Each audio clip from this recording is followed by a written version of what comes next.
Bonjour, bienvenue sur le podcast Le vent d'un nouveau monde. Je vous emmène à la rencontre de personnes dont le parcours ou ce qu'elles offrent au monde m'inspire ou m'aide à avancer. Car ces rencontres, pour moi, sont un moyen de se rencontrer soi et de réaliser que nous sommes peut-être, au fond, tous un peu les mêmes. Et surtout, que nous voulons tous un monde plus juste. Et si l'on commençait à l'incarner, ce nouveau monde, en s'inspirant les uns les autres et en allant à la recherche de solutions? Et si tout commençait par soi? Si tout partait de l'intérieur? Je crois que si l'on arrive ensemble à faire taire nos peurs et à suivre un peu plus notre cœur, nous ferons changer bien des choses. Je vous souhaite une très belle écoute. Je vous retrouve pour la suite de l'interview de Mathilde. Dans la première partie, au-delà de son parcours et de son savoir-faire en tant que potière, nous avons parlé ensemble d'oser aller vers un projet de cœur malgré les peurs. C'est d'ailleurs un point que nous approfondissons aujourd'hui avec elle. Dans ce second et dernier épisode, Mathilde nous raconte également comment elle s'en remet pleinement à ce qu'elle appelle l'intelligence supérieure. C'est une interview toute douce qui est propice à l'introspection et, pourquoi pas, à la remise en question. En ce qui me concerne, cela faisait longtemps que je n'avais pas été autant inspirée par le partage d'un invité. En toute simplicité et humilité, en partageant juste son expérience de vie, Mathilde m'a rappelé à beaucoup de choses que je sais, que je sens, mais que je n'écoute pas forcément, préférant souvent suivre les conseils des autres et l'opinion de la majorité. Alors, stratégie du monde ou stratégie divine? Comment faire ses choix? Comment s'écouter? Ce sont des sujets que nous abordons dans cet épisode et des questions que chacun d'entre vous peut se poser. À chacun sa réponse, à chacun de sentir ce qui résonne pour lui. N'hésitez pas en tout cas à me partager par commentaire ou sur les réseaux sociaux comment vous vous positionnez et si cette interview vous a touché, remué ou apporté. Tu t'es installée donc en Auvergne. Comment tu t'es lancée en fait? Comment ça s'est passé? Comment tu as choisi le lieu? Ouais. Et tu vois, c'est rigolo que tu me parles de ça aussi parce que ça me fait penser au fait que, comme quoi, quand on s'abandonne à une volonté supérieure en quelque sorte, on n'est pas forcément toujours là où on s'imaginait être, mais puisque cette intelligence supérieure sait mieux que nous là où on doit être, finalement on se retrouve dans des endroits qu'on pensait pas être forcément idéaux pour nous et puis qui en fait sont les bons. Donc je te dis ça parce que à la base, moi, je rêvais d'un lieu dans le sud, un petit village touristique magnifique, tu sais, perché en haut d'une montagne. Et donc, j'ai cherché un atelier en ce sens-là, que je n'ai jamais trouvé. Et les portes sont ouvertes, donc là où je suis née, pas très loin, à Cussé, à côté de Vichy au début, donc en Auvergne. Et je m'attendais pas du tout. Moi, j'avais pas spécialement envie de m'installer chez moi. J'avais déjà fait le tour de ma région, tu sais. Je me disais voilà, je veux bien découvrir autre chose. Et puis finalement, les portes sont ouvertes à cet endroit-là. Et je me suis rendu compte après coup que j'étais très heureuse d'être installée ici. Et chaque année, en fait, je découvre pourquoi ça a tout son sens. Donc, ne serait-ce que parce que au début, mine de rien, on a besoin d'un réseau quand on se lance. Enfin, et si on n'en a pas, ça va être très difficile. Si j'avais été dans une nouvelle ville où personne me connaît, je dois tout recommencer de zéro. Alors que là, le fait de me lancer dans un endroit où, mine de rien, j'avais pas l'impression de connaître tant de monde que ça, mais on se rend compte que si finalement, je sais pas, telle copine du lycée a ramené sa tante, sa grand-mère, machin chouette, et puis la dame qui travaillait à tel endroit qui se rappelle de moi quand j'étais petite. Donc en fait, il y avait déjà un réseau immense qui m'a vraiment portée au début. Voilà, donc ne serait-ce pour ça, ne serait-ce que pour les racines qu'on a à un endroit aussi, je me suis rendu compte que j'avais plus d'énergie, d'intuition créatrice à cet endroit-là, parce que j'étais chez moi. C'est comme s'il y avait un pilier de lumière à cet endroit-là, et que si je me décale, il y aura plus les mêmes inspirations, il y aura plus la même énergie. Voilà, plein de petites choses comme ça qui ont fait que, en fait, je me suis dit, c'était pas forcément ma volonté à la base d'être là, et en fait, la volonté supérieure, elle sait mieux, et elle a eu des très bonnes raisons de me placer là et de me dire non, tu iras pas ailleurs. Voilà. Mmh. Et toi qui avais toutes ces craintes, financièrement, est-ce que tu veux nous en parler aussi pour, tous ceux qui aimeraient se lancer, dans des projets et qui ont ces mêmes peurs, financières? Comment ça s'est passé pour toi? Comment ça se passe, aujourd'hui? Est-ce que, cette sécurité intérieure, est venue, très rapidement ou pas? Mmh. Ouais, et ben, je crois qu'il y a eu vraiment un avant et un après, hein, parce que je vais pas détailler ici parce que c'est pas la peine, mais en tout cas, ces peurs-là m'ont menée très très loin. J'ai vécu une période un peu, je sais pas comment on pourrait appeler ça, comme une nuit noire de l'âme, tu vois. C'était vraiment une crise très très profonde de peur, voilà, qui m'ont menée très très loin. Et en fait, c'est comme si après ça, tu sais, quand t'as touché le fond, et ben tu vas presque aussi haut que ce que tu es allé profond. Et c'est là que ma foi a tellement grandi parce que quand tu touches le fond, t'as pas le choix que de rebondir et de ne compter plus que sur ta foi, puisque tes peurs t'ont amené en fait tout en bas.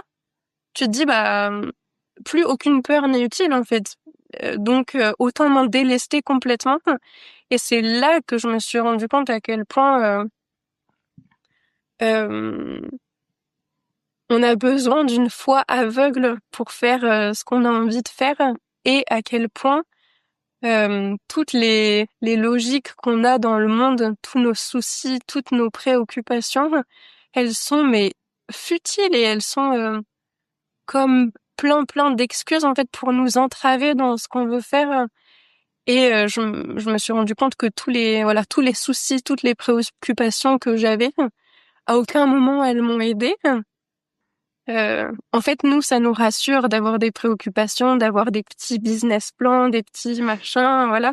Et mais je me suis vraiment rendu compte à quel point tout ça c'était obsolète pour la logique divine. Tout ça, en fait, si tu as confiance, si tu fais ce que, ce pourquoi tu es fait et que tu es là où tu dois être, et ben tout ça va se faire naturellement. Tu auras tout ce dont tu as besoin au moment où tu en as besoin, sans avoir à te soucier. Et le fait de l'avoir expérimenté m'a poussé à encore plus éloigner cette logique-là de moi, du monde, qui est de sans cesse se soucier de combien là j'ai gagné, on est le 9 du mois et combien nanana, et puis j'ai ci, j'ai ça à payer. Alors bien sûr, ça va de pair avec une certaine conscience de ce qu'on fait. Ça veut pas dire dépenser son argent n'importe comment et puis se dire que de toute manière le bon Dieu il est là et qu'il nous donnera ce dont on a besoin. Ça va de pair avec une certaine conscience de ce qu'on fait.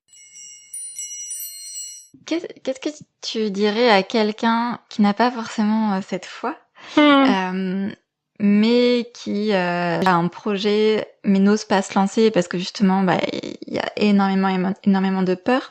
Est-ce que tu aurais, ouais, quelque chose à dire, à conseiller dans ce cas-là? Hmm. Mais je sais pas, je m'abstiens souvent de conseiller les autres parce qu'en fait je ne connais pas leur chemin et je me dis peut-être que c'est pas le moment, peut-être que ce que j'applique facilement à moi n'est pas forcément applicable à tout le monde parce que je me dis ma situation est peut-être assez simple. J'avais à ce moment-là, bon peut-être que c'est des excuses, mais pas d'enfants à nourrir, j'avais pas de 30 000 crédits sur le dos, donc bon, je je veux pas non plus m'aventurer à forcer tout le monde à penser ça et à appliquer ça à tout le monde, bien que j'ai l'impression que ça en aiderait beaucoup, quoi. Mais je pense que je lui dirais qu'il faut qu'elle prenne le temps dont elle a besoin. Ça sert à rien de brusquer les choses non plus. Et que de toute manière, la vie se chargera de la mettre là où elle a besoin et que si elle doit encore passer par des périodes de souffrance en étant à la mauvaise place, et ben, ces périodes de souffrance-là lui seront bénéfiques pour se réajuster après. Donc, dans tous les cas, la vie fera son œuvre. Qu'est-ce que toi tu préfères dans ton métier? Mais je crois que ce que je préfère, c'est transmettre les pièces que je crée, hein. C'est vraiment quand j'ai fini une pièce, et ce que je préfère même, c'est quand mes pièces préférées partent. Je sais qu'il y a artistes qui sont très attachés à leur création et qui disent ouh là là, celle-ci, non, c'est ma préférée, qui ont du mal à s'en détacher. Et je comprends, mais moi j'ai pas du tout ça. Au contraire, plus j'aime une pièce et plus j'ai envie que de la partager, qu'elle aille à quelqu'un et que cette personne soit profondément heureuse de la voir et que ça l'émerveille à son tour. Je pense que c'est de voir l'effet papillon et comme le cercle vertueux que ça va générer par la suite. Hmm. Est-ce que il y a quelque chose en particulier que tu aimerais encore partager vraiment sur ce métier de céramiste concrètement?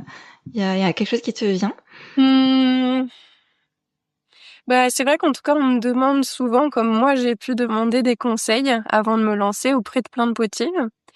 Et je me suis rendu compte, en fait, bah, à chaque fois, j'avais des sons de cloche différents. Il y avait un potier qui me disait, bah, il faut que tu fasses comme ci, comme ça, pour que ça fonctionne. Et puis un autre qui me disait comme ci, comme ça, alors que ça fonctionnait pour lui aussi. Et c'est là que je me suis dit, bah, voilà, comme dans la vie, chaque personne a son chemin. Et personne ne peut te dire ce que tu dois faire pour que ça fonctionne. Et tout ce que ces personnes-là me disaient, ou alors elles me disaient, fais pas ça, ça fonctionne surtout pas. Et ben, en fait, ça voulait plus dire de choses sur elles que sur la réalité du métier. Donc, voilà, ce que je voudrais dire, c'est que il y a pas une manière d'exercer la poterie, il y a autant de manières qu'il y a de personnes sur Terre. Voilà. Et justement, donc, moi, je t'ai connue par le biais des réseaux sociaux, par le biais Ouais. d'Instagram, comme je disais. Et sur Instagram, t'as beaucoup de gens qui te suivent. Moi, j'évolue quand même dans un milieu très entrepreneurial. Et du coup, il y a beaucoup d'injonctions aussi pour la communication, les réseaux et tout ça. Est-ce que tu pourrais nous partager comment toi t'as commencé sur Insta? Est-ce que tu avais une stratégie ou pas? Je serais vraiment très curieuse de ça. Ah ouais, bah c'est trop intéressant que t'en parles parce que justement, ça faisait partie des choses auxquelles je pensais quand je parlais un peu, tu sais, de stratégie du monde versus stratégie divine, quoi, si on peut appeler ça comme ça. C'est que justement, moi, ça me paraît assez étrange, cette stratégie de il faut partager à telle heure pour avoir tant de visibilité, il faut faire ça pour être dans l'algorithme, etc. Moi, je me suis toujours dit, mais j'ai pas envie de faire comme ça. J'ai pas envie de me retrouver être une fine stratège. Ça m'a fait penser dans le milieu spirituel, voilà, on peut parler de Dieu d'un côté et de l'autre côté, on peut parler du diable, ou alors on peut appeler ça une contre-force, tu vois, qu'on éprouve tous les jours dans notre vie, une forme de résistance dans le monde. Mais on l'appelle aussi le malin. Et moi, c'est exactement ça que je vois quand je vois toutes ces stratégies ou même quand on fait des business plans, quand tu sais, on s'amuse à être Dieu à la place de Dieu, en fait. Et moi, ça me fait trop bizarre quand je vois ça. Je me dis, mais enfin, c'est comme si on ignorait qu'il y avait une logique au-dessus de nous qui est plus grande en fait et qui est à l'œuvre et que ça sert à rien de réfléchir comme ça. Et ça va peut-être fonctionner un temps, mais pour moi, il y a quand même quelque chose d'assez illusoire dans le sens où c'est pas authentique, c'est pas vrai. Euh, et je me dis, ça ne vaudra jamais un partage que tu feras comme ça, peut-être à 4 heures du matin, au moment où c'est pas du tout stratégique, mais que tu auras trop eu envie de faire à ce moment-là et tu sens que t'es guidé pour le faire et ça va toucher telle personne et tel nanan et puis ça va avoir une répercussion en chaîne, tu vois. Donc, j'ai toujours essayé m'abstenir, non, parce que c'était naturel, mais de ne pas réfléchir comme ça, parce que ça m'a toujours paru assez étrange, et de faire plutôt un petit peu comme je le sentais. Un petit peu comme le reste, parce que je pense que c'est... En fait, plus j'avance et plus je me rends compte que l'intuition ne trompe jamais, et que l'intuition, c'est cette voix de l'esprit, c'est cette voix de Dieu à l'intérieur, et que si t'as envie de partager un truc à telle heure, peut-être que l'algorithme divin, il marchera mieux que l'algorithme de l'ordinateur, quoi. Ok, donc par exemple sur Insta, en fait, t'as toujours fait au feeling. Quand t'avais envie de poster, de créer, tu l'as fait sans Ah ouais. vraiment Ah de oui, oui. stratégie de réflexion. Ok. Je sais que ça peut paraître bizarre, mais c'est vrai que quand je vois aussi, tu vois, par exemple, ça peut me gêner des vidéos, et je veux pas pointer du doigt non plus, mais de personnes qui disent, allez, aidez-moi, likez, commentez et tout, mais je me dis, mais ne te soucie pas de ça, c'est comme quelqu'un qui viendrait, tu vois, quémander, alors que ça peut se faire naturellement sans que t'aies à demander. Bah c'est hyper inspirant et je pense que c'est vraiment bien que tu le partages Mmh. pour plein de gens parce que finalement, tu vois, tu évolues dans un vrai lâcher prise sur tout ça. Et du coup, il n'y a pas de stress, ni de pression, ni de tension liée à ça. Et comme tu dis, il n'y a pas de quête d'être Ouais, rempli par l'extérieur. ouais, Et ça ouais, se fait. carrément. Ça se fait de façon très douce et très fluide, j'ai l'impression, de ton Mmh. côté. Et en plus, tu vois, j'ai pas la prétention que ça marche parce que j'ai que 4000 abonnés et tout, mais qu'est-ce qui est... Enfin, je me dis, ça se trouve, c'est très juste maintenant que j'ai que 4000 abonnés, tu vois, qu'est-ce que c'est le succès, en fait? Est-ce que... Enfin, je m'en fiche, en fait, du nombre d'abonnés que j'ai, tant que je peux continuer à faire ce que je fais, c'est l'essentiel, quoi. Mm. Peut-être que ça m'apporterait pas plus d'avoir plus d'abonnés, d'ailleurs. Peut-être que j'aurais trop de commandes, que ce serait stressant, que ce serait pas le bon moment, tu vois. Enfin, donc, pourquoi le chercher? Mm, mm. Et du coup, est-ce que même au niveau de tes horaires de travail, tu fais au feeling ou là, t'as quand même un cadre régulier? Et bah ça, tu vois, c'est rigolo parce que c'est plutôt l'inverse, parce que dans certaines choses, je suis dans un lâcher-prise, etc. Dans d'autres, pas du tout, hein. Je peux être quelqu'un aussi de naturellement un petit peu anxieuse, etc. ou de naturellement très, je sais pas comment dire, pas maniaque, mais justement, pour ce qui est des horaires, je suis assez ritualisée, tu vois. Je vais très spontanément à l'atelier de 8h30 jusqu'à midi, de 14h jusqu'à 17h, alors qu'il y a personne qui me regarde. Bon, j'ai une boutique, c'est vrai, mais même si j'avais pas de boutique, je le ferais, donc c'est même pas pour les autres, tu vois, c'est pour moi. Et parfois, je me dis, bah, t'es à ton compte, essaye justement de suivre un rythme plus organique, plus intuitif. Et donc, pour moi-même, essayer de m'exercer à ça. J'avais mis un petit mot sur ma boutique qui y est encore en disant que voilà, j'avais pas d'horaire et que la vie était bien faite et que si on avait à se rencontrer, ça se ferait et puis que s'il fallait forcer notre rencontre, je mettais quand même mon numéro en dessous parce que je veux pas manquer de professionnalisme. Mais mais voilà, donc j'essaye de lâcher prise là-dessus et parfois de me dire bon bah si là j'ai rien à faire, bah je peux rentrer plus tôt et c'est pas grave, mais spontanément j'ai du mal à me détacher quand même de ce cadre des horaires parce que je pense aussi que c'est l'entrepreneuriat qui veut ça. J'ai l'impression que si il y a un moment où je vais manquer de quelque chose, et ben je pourrais le mettre sur le compte de ce moment-là, tu vois, où j'ai pas travaillé, il y aura une forme de culpabilité encore. Alors que non, si j'ai été juste en moi-même, bah ce sera pas certainement pas à cause de ça. Mais Mm. je pense qu'il y a peut-être un petit peu de ça. Mhm. Ouais. Ok. Donc tu vois, il y a des petits soucis humains quand même, hein. Oui, bah, oui, ça c'est sûr. Mais ouais, non, mais c'est intéressant de voir Mm. toute cette expérimentation. Et c'est vrai que j'aime beaucoup aussi creuser ces sujets avec mes différents invités qui sont à leur compte, parce que c'est très intéressant une fois qu'on a une forme de liberté. Mm. Qu'est-ce qu'on en fait? Ouais, carrément. Est-ce qu'on suit des règles de la société? Est-ce que on fait vraiment à sa sauce ou pas? Comment on trouve l'équilibre là-dedans? Ouais. Donc c'est toujours très intéressant. Il y a beaucoup d'ajustements aussi au fur et à mesure des années. Ça Mm. évolue forcément. Ouais, c'est sûr. Et je me demandais, donc ton atelier, il y a des grandes baies vitrées et donc les gens peuvent rentrer parce que c'est aussi une boutique. Ouais, c'est ça. Est-ce que le fait que les gens puissent rentrer comme ça, c'est pas un frein dans tes créations, ton processus créatif? Non, ça va parce que donc je suis pour resituer à Thiers, donc c'est une ville qui est parfaite, on va dire, du point de vue de la fréquentation parce que c'est pas la Côte d'Azur non plus, donc je suis pas dérangée toutes les 5 minutes, mais c'est suffisamment touristique, surtout l'été ou en période de vacances, pour que voilà, je puisse vendre sur place et faire connaître mon travail.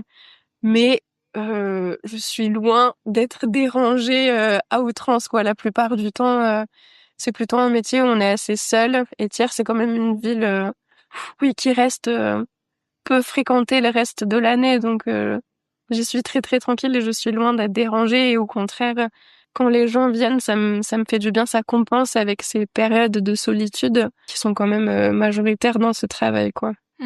Ça me permet d'avoir une ouverture sur le monde, d'avoir cette boutique, quoi. Ah oui. Et de pas être la créatrice fermée dans son atelier et complètement reclus du monde. Ouais. Et justement, à propos de cette solitude, est-ce que du coup c'est un bon équilibre pour toi, ou est-ce que c'est un métier quand même très solitaire, voire trop solitaire alors? Non, ça va, j'ai jamais souffert trop de la solitude, mais aussi parce que je suis bien entourée à l'extérieur. Ça me va très bien de travailler seule, mais je suis très heureuse d'avoir ma famille, mes amis pas loin, d'habiter avec mon compagnon qui comble ce besoin-là social quand même. Mais je suis très contente de travailler seule au quotidien, ça correspond assez quand même à ma nature profonde, quoi. Ok. Est-ce que il y a des rencontres marquantes à part ce potier qui te viennent, donc pas forcément des rencontres marquantes en lien avec ton métier, hein, mais est-ce qu'il y a des rencontres marquantes que tu aurais envie de nous partager? Ah, dans la vie en général, tu veux dire? Ouais, ouais. Oh là là, mais ça c'est super dur. Comme question, j'ai jamais pensé. Bah, tu vois, instinctivement, franchement, je pense à mes proches, quoi. J'ai pas d'idée. Je pense que les personnes qui m'inspirent le plus, c'est les personnes dont j'ai décidé qu'elles soient des piliers pour ma vie, quoi. C'est-à-dire des amis très proches, ma famille et mon compagnon. Euh, et je pense que ça vaut toutes les rencontres du monde. Comment toi tu fais pour t'écouter au quotidien, et qu'est-ce que tu pourrais dire pour quelqu'un qui justement a du mal Hmm, à sentir sa boussole intérieure? C'est vrai ouais. qu'on n'a pas parlé d'ailleurs du nom Ah de ta boutique bah quand même. ça vient de ce que tu dis là, hein. C'était le contexte est parfait pour en parler, mais c'est ça, hein, c'est l'idée de la boussole intérieure. Ok, d'accord. Tu vois, ce mot-là, il m'est venu un jour où j'étais en méditation, en prière, et où je me disais, mais heureusement que j'ai la prière, heureusement que j'ai ça, c'est comme une boussole à l'intérieur. Et là, je me suis dit, ah, mais c'est rigolo ce mot. J'étais en formation de poterie, il y a le mot boue, il y a le mot sol. La boue, ça me fait penser à l'argile. Sol, bon, c'est à la fois le sol où il y a l'argile, mais c'est aussi le soleil en espagnol. Donc, quand tu suis ta boussole, eh ben, c'est direction le soleil. Voilà. Ah, ok. Et ouais, alors comment qu'est-ce que tu pourrais dire à quelqu'un qui a du mal à trouver cette boussole? Hmm. Bah, la première chose qui me vient, je crois que c'est de faire le silence à l'intérieur, hein. Parce qu'on a beaucoup, beaucoup de choses qui parlent à l'intérieur. On a beaucoup de voix qui font beaucoup de bruit. Et on écoute souvent ce qui fait le plus de bruit, mais ce qui est le plus bruyant n'est pas forcément ce qui a raison. Et souvent, cette intuition, elle est vraiment, je m'en rends compte de plus en plus, elle parle tout doucement, quoi. Elle est presque imperceptible. C'est une voix tellement douce, tellement paisible que si on est trop agité à l'intérieur, on l'entendra jamais. Donc, peut-être de faire le silence à l'intérieur. Et ça aide à avoir du discernement et à comprendre ce que c'est que cette petite voix. Et toi, pour faire ce silence à l'intérieur, est-ce que donc ça passe par la prière dont tu parlais, ou est-ce que c'est de la méditation concrètement, ou Mmh, est-ce que de toute façon, par la force des choses, dans ton métier, tu es ouais. de toute façon poussée à ça? Euh, Bah, je me rends compte que oui, cette forme de prière ou de méditation, en fait, elle peut venir un petit peu n'importe quand, tant qu'on y est disposé et que justement on a fait de la place à l'intérieur. Parce que parfois, je me dis, la prière ou la méditation, ça peut être dans des moments où on marche, des moments où on cuisine, des moments où on crée. Peu importe hein, ce qu'on fait, tant que l'espace à l'intérieur est libéré, quoi. Ouais, je pense que c'est dans la marche, dans la création, mais ça peut être de tellement de manières. J'ai l'impression que peu importe ce qu'on fait, parfois si on est dans ce silence-là, on va sentir cette espèce de grâce qui nous touche, mais même quand on est en train de cuisiner quelque chose mais comment je fais, je sais pas, hein. Parfois j'ai l'impression que c'est pas toujours moi qui décide non plus, hein. Parce que parfois ça arrive aussi qu'on sente plus trop cette connexion pendant un temps et on se dit mince, comme si le signal est brouillé. Bon, puis après je me dis bah dans le ciel il y a aussi des nuages parfois et puis après il fait beau et ça revient et Ce podcast s'appelle Le vent d'un nouveau monde. ouais. Et toi, qu'est-ce que ça t'évoque, le nouveau monde? Comment t'imaginerais le monde de tes rêves? À quoi il ressemblerait? Hmm. Bah, je crois que c'est justement un monde où tout le monde a conscience de cette présence divine à l'intérieur, tu vois, qui le guide à chaque instant et qui le place au bon moment et qui fait que tout ce qui est de l'ordre des préoccupations, de la discorde, des peurs n'a absolument plus lieu d'être. Voilà. Mais comment on fait pour la toucher? Pour ceux pour qui c'est pas évident. Hmm. Bah, je me dis, on se pose aussi peut-être beaucoup la question du comment, alors que peut-être que ça aussi, c'est pas de notre ressort. Peut-être que je sais pas, hein, c'est des questions que je me pose moi-même, j'ai pas réponse, mais je me dis oui, c'est vrai, il y a des gens, bah peut-être qui ont pas cette forme de foi, et pourquoi ils l'ont pas? Et qu'est-ce qu'on peut faire pour qu'il l'ait? Ben, je ne sais pas, rien. Enfin, c'est pas à nous de décider. Peut-être qu'un jour, la grâce les touchera et c'est que leur moment sera venu et ça peut arriver peut-être d'un coup beaucoup plus vite que ce qu'on croit et d'un coup, ça va être fulgurant et, entre guillemets, ça va rattraper tout le temps où c'était absent. Donc, je ne sais pas. Et parce que je suis pas Dieu. C'est mystérieux tout ça, mais c'est passionnant. Est-ce que t'aurais un dernier message vraiment important pour toi en te disant, bon, ce podcast, il est écouté pas par des millions de personnes, mais si ça se trouve un jour, donc imaginons que des millions de personnes puissent écouter, quel serait pour toi vraiment le message que t'aimerais partager? Oh là là, ça, la pression, ça. Euh, Bah, je pense d'écouter ce qu'il y a de plus noble en nous, parce que c'est vrai que quand on dit suis ton cœur, parfois on me dit oui, mais suis ton cœur, bah dans ce cas-là, je suis en vacances toute l'année et puis je mange du chocolat matin, midi et soir, tu vois. Et je me dis bah non, c'est pas ça, écouter son cœur, parce que c'est écouter des désirs humains qui nous égarent, mais c'est écouter ce qu'il y a de plus noble en toi, ce qui te rendra plus grand, ce qui rendra les autres plus grands, ce qui vraiment servira l'humanité. Et c'est ça qui est soufflé dans ton cœur. Donc, n'aie pas peur de l'écouter et surtout de rester fidèle à toi-même parce que je vois aussi beaucoup de souffrances qui viennent de trahison qu'on se fait à soi-même, tout simplement en n'écoutant pas ça. Donc, je pense qu'il y aurait beaucoup de souffrances qui seraient résolues si on s'écoutait, tout simplement. Du coup, me vient la question de l'expression du non. Est-ce que c'est facile pour toi de poser des limites, de dire non, justement parce que t'écoutes, on va dire, Hmm. ce qui est à l'intérieur, et que parfois ça dit non à des choses? Hmm. Euh, Je pense que personnellement, je peux avoir des difficultés avec ça, comme plein de personnes, parce que j'ai peur de blesser.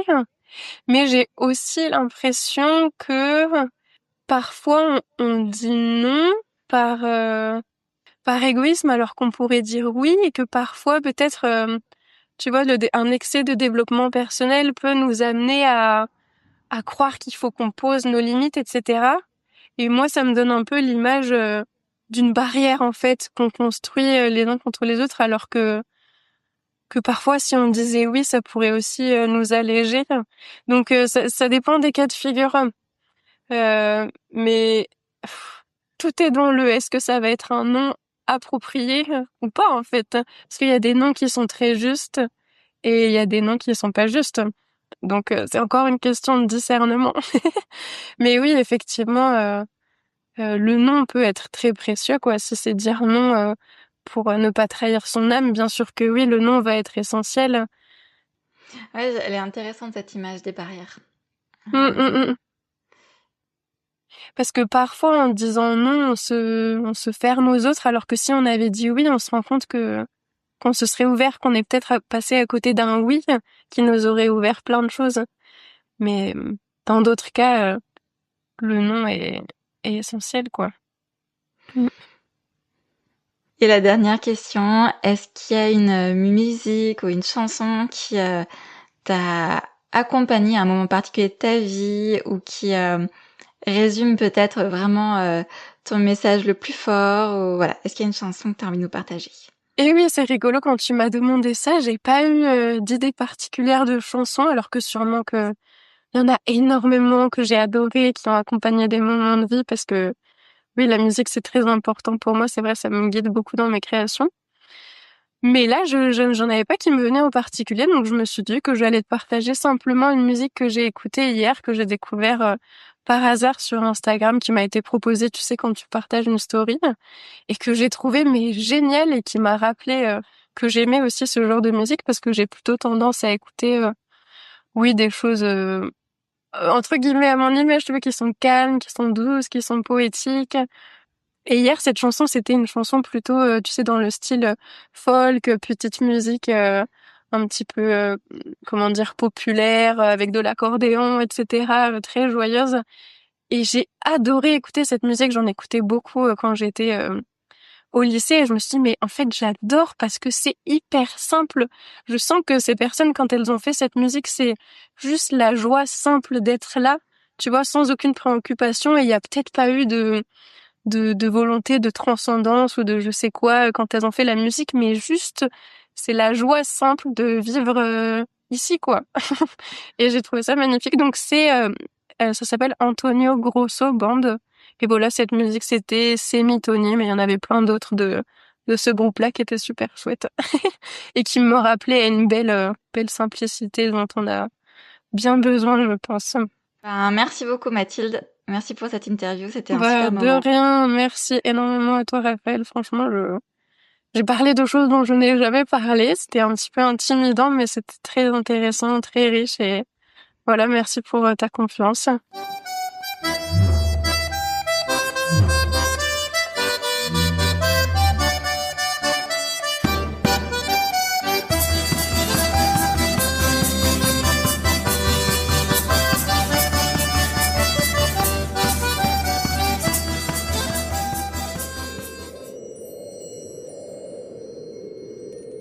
Alors, on le crée ce nouveau monde? Si vous avez apprécié cet épisode, n'hésitez pas à en parler, à vous abonner, à mettre des étoiles sur les plateformes d'écoute de podcast et à me laisser des commentaires. D'autres pourront ainsi le découvrir à leur tour et c'est comme ça que vous m'aiderez le plus. Et puis, c'est aussi une manière de mettre votre pierre à l'édification de ce nouveau monde. Et si vous voulez aller plus loin et me soutenir financièrement, vous pouvez me faire un don sur ma page Tipeee. Pour en savoir plus sur le podcast, rejoignez-moi sur Instagram ou sur Facebook. On se retrouve dimanche dans 2 semaines pour le prochain épisode.